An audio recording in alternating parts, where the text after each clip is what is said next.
Today, you are about to hear the unbelievable true story of David Goggins, a man who turned pain into power, fear into fuel, and weakness into unbreakable mental strength. This is not just a story about muscles, running, or Navy SEAL training. This is a story about you, your pain, your struggle, your fear, your excuses, and how to destroy them through discipline and mental toughness. By the end of this biography, you will understand how a broken boy with asthma, trauma, racism, and learning disabilities transformed himself into one of the toughest human beings on earth. You will learn why most people never reach their potential and how you can break that cycle. Chapter 1. A Childhood of Darkness. David Goggins was born on February 17, 1975, in Buffalo, New York. From the outside, his family looked successful. His father owned a skating rink, and people assumed they lived a good life. The truth was very different. Behind closed doors, David grew up in constant fear. His father was abusive, especially toward David's mother.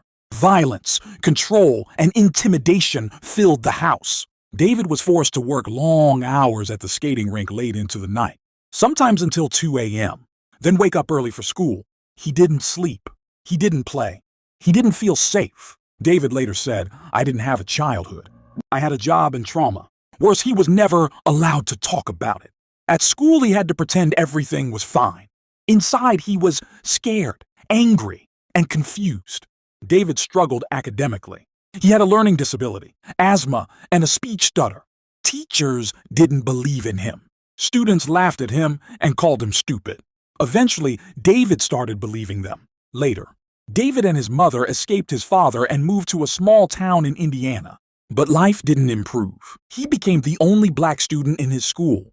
Every day he was bullied, insulted, and called racial slurs. He felt unwanted everywhere he went. Fear took over his life. He skipped school, failed classes, cheated on exams, and hid from the world. Deep down, he knew he was becoming someone he hated, but he didn't know how to stop. Chapter 2. Rock Bottom. Years later, David found himself at rock bottom. He was nearly 300 pounds, depressed, and full of self-hate. He worked as a pest control technician, spraying cockroaches every day. He woke up miserable and went to sleep, feeling worthless. One night, everything changed.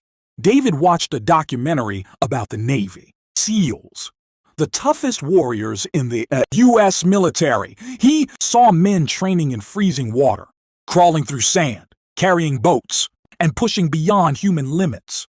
Something inside him woke up. He said to himself, "That's who I want to be. That's the man I was meant to become." But there was a massive problem. The Navy SEALs had strict weight requirements. David needed to lose over 100 pounds in 3 months. Most people would laugh and give up. David Goggins declared war on himself. He stopped eating junk food. He trained multiple times a day. He ran, lifted weights, and pushed through pain he had never known. Every workout was suffering, but he welcomed it. 3 months later, he made the weight. Chapter 3. Hell Week and the Power of Refusal. David entered Navy SEAL training with one goal: never quit.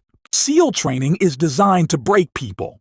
Endless physical punishment, freezing water, sleep deprivation, mental torture. The most brutal part is Hell Week. 5 days of nearly non-stop suffering with only 4 hours of sleep total. David entered Hell Week and gave everything he had. And he failed. He was injured and pulled from training. Most people would have quit forever. David didn't. He healed and returned for a second attempt. This time he developed double pneumonia. His lungs filled with fluid. Doctors said continuing could kill him. He was pulled out again. 2 failures, 2 humiliations. Still, David refused to quit. On his 3rd attempt, his body began breaking down. Stress fractures, shin splints, bone damage. Every step felt like his legs were shattering. He taped his legs with duct tape, urinated blood, and could barely breathe. But he refused to ring the bell that signals quitting. He said, "I would rather die than live as the old version of myself."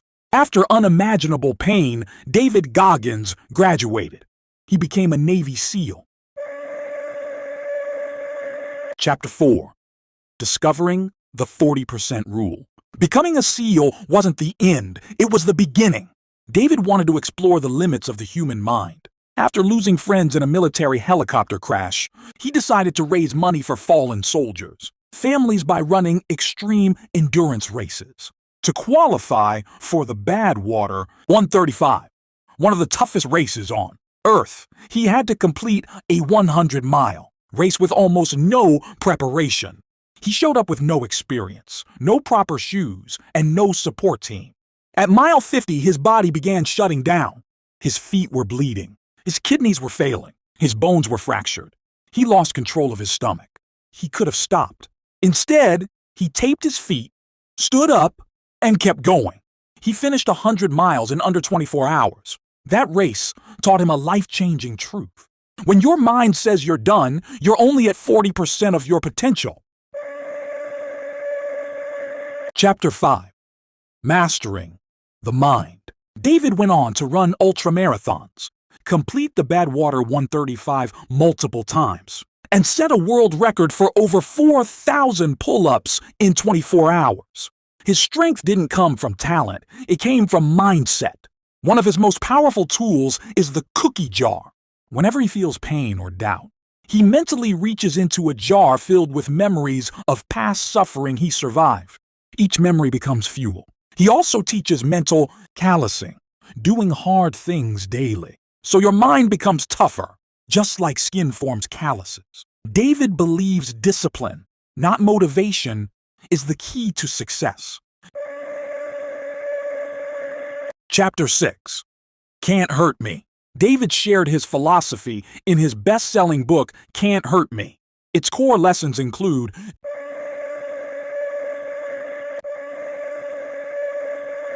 radical honesty. You cannot change what you won't face. The accountability mirror. Stop blaming others. Ask yourself what you did today. The 40% rule. You're capable of far more than you think. Suffering as freedom. Growth lives on the other side of discomfort. No one is coming to save you. You must become your own hero.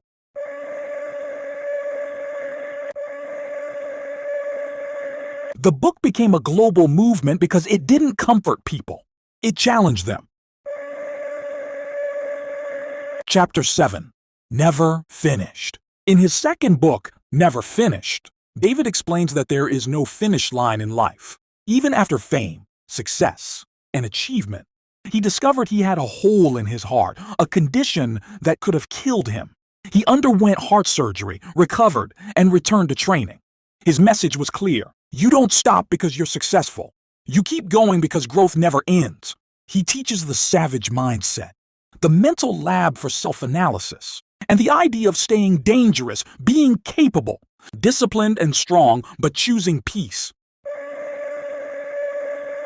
Final message. David Goggins' life proves one thing. Your past does not define you. Pain is not the enemy. It is the teacher. Excuses are a choice. Discipline is freedom. If you're reading this, it's because you want more from life. So do what scares you. Do something hard every day. Be honest with yourself. Use pain as fuel. You are not finished. You are just getting started. Stay hard.